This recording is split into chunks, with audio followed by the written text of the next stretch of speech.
débats avec Marine Le Pen, des clarifications qui étaient utiles également, certains désaccords sur des positions du Front National naturellement, mais je crois que c'est un débat républicain, c'est utile.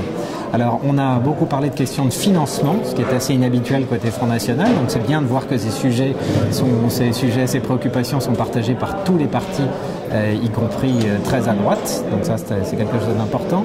Elle a notamment lancé une proposition qui est celle de mettre en place un fonds de financement des PME qui serait abondé par un prélèvement de 15% de résultats des principales capitalisations boursières. Alors est-ce que c'est réaliste? La question peut se poser. En tout cas, c'est une suggestion, c'est une piste. Et tout ce qu'on peut faire pour améliorer la question du financement des entreprises est évidemment un point essentiel pour ces mêmes petites entreprises. Alors, elle a parlé également d'un fonds de financement des entreprises qui serait abondé par un fonds de 15%. Toutes les propositions pour le financement des entreprises sont évidemment bonnes à prendre. Alors, est-ce que c'est réaliste? La question peut se poser. Ça peut certainement pas être un prélèvement contraint, c'est-à-dire qu'il ne s'agit pas de spolier qui que ce soit. Maintenant, qu'on renforce la solidarité entre les très grandes entreprises et les PME, c'est évidemment quelque chose qui est souhaitable, certes en matière de financement, mais aussi dans les relations quotidiennes.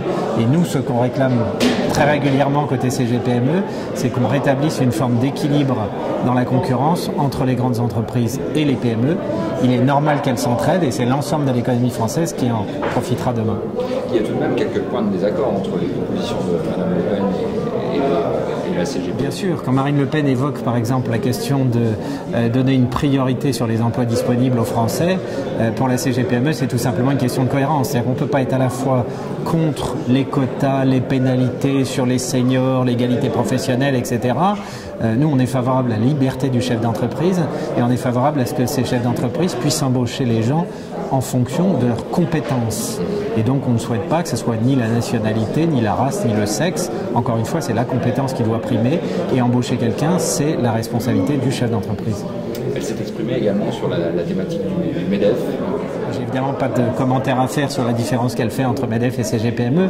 Néanmoins, c'est vrai que quand elle parle du patronat réel en indiquant que ce sont des chefs d'entreprise à risque, ça, c'est un thème récurrent de la CGPME et certainement une particularité de notre organisation de réunir des entreprises patrimoniales où les gens qui dirigent ces entreprises risquent leur bille dans cette entreprise et donc à partir de là, tout en découle, y compris la proximité avec les salariés. Et donc, c'est vrai qu'il est important de garder une pluralité dans les organisations interprofessionnelles en France.